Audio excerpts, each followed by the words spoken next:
Hi everyone. In this video, me and my groupmates will be talking about homogeneous catalysts, and this presentation is made by me, Angela, Quanta, Dylan, Ella, and Josh. Homogeneous catalysis occurs when the catalyst is in the same phase as the reaction mixture. This is when the reactants, products, and catalysts are all in the same state. Moreover, homogeneous catalysis involves changes in oxidation number. In one of the previous chapters, we have learned about sulfur dioxide's oxidation to form sulfur trioxide. In the first equation, sulfur's oxidation number increases from positive 4 to positive 6, while the oxidation number of nitrogen decreases from positive 4 to positive 2. This redox reaction implies that there is a transfer of electrons. In the second reaction, NO is oxidized by O2 from the surroundings to form NO2. This is unchanged since NO2 was also involved in the first reaction, and it poses as a catalyst. NO2 is gaseous, like SO2, and the transfer of electrons is involved in the redox reaction, proving that this is a catalyzed reaction by a homogeneous catalyst, and not heterogeneous since it does not involve adsorption. Okay, hi guys. So this is another example of a homogeneous catalyst and it's working. So now we're going to talk about peroxydisulfate and its reaction with iodide ions in a redox reaction, as you can probably see here. So redox reaction, this is reduced and this is oxidized. And we're going to see what iron ions do in this reaction, basically. So I just want you guys to take note.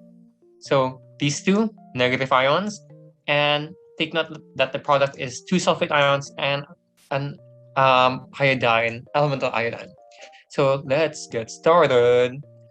Okay, so how do Fe3 plus ions act as a catalyst? So let me explain. Okay, so give me a second here. So in the reaction between peroxydisulfate and iodide ions, so how Fe3 plus ions work is they act as a sort of relay, you could say. Catalysts are basically like a relay. You can think of it like that. But in this way, so Fe3 plus here, it reacts with 2I minus and it is reduced and it turns 2I minus into I2. And as I've told you before, if you took note just now, this is a product of the end product of the end reaction, which is what we want to see. So love.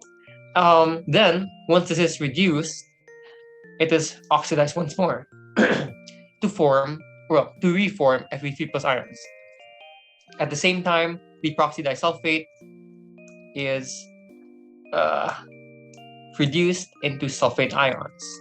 So if you can probably tell, Fe3 plus ions at the start, Fe3 plus ions at the end. The catalyst, Fe3 plus, remains unchanged. But what I wanted to show you guys is something more interesting. So this is the enthalpy change graph, or the enthalpy change profile diagram of the reaction of peroxydisulfate and iodide ions. So let's take a look here.